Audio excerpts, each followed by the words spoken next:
The world as we know it has ended. A particularly virulent strain of avian flu finally breached the species barrier and hopped successfully to human hosts, or was deliberately released in an act of bioterrorism.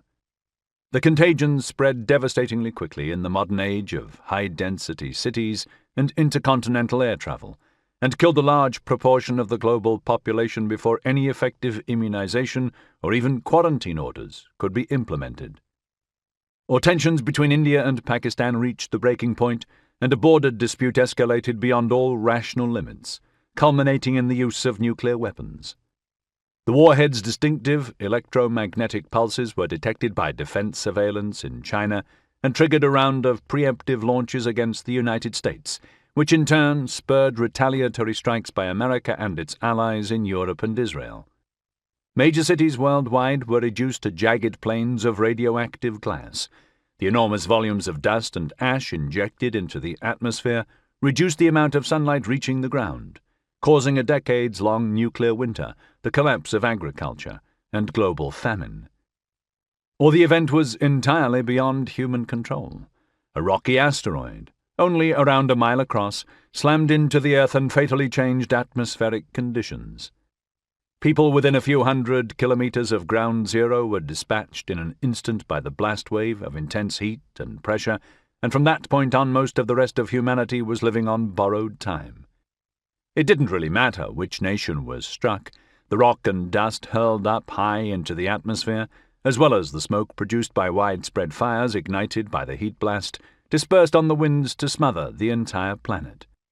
As in a nuclear winter, global temperatures dropped enough to cause worldwide crop failures and massive famine. This is the stuff of so many novels and films featuring post-apocalyptic worlds. The immediate aftermath is often, as in Mad Max or Cormac McCarthy's novel The Road, portrayed as barren and violent. Roving bands of scavengers hoard the remaining food and prey ruthlessly on those less well-organized or armed. I suspect that, at least for a period after the initial shock of collapse, this might not be too far from the truth. I'm an optimist, though. I think morality and rationality would ultimately prevail, and settlement and rebuilding begin. The world as we know it has ended. The crucial question is, now what?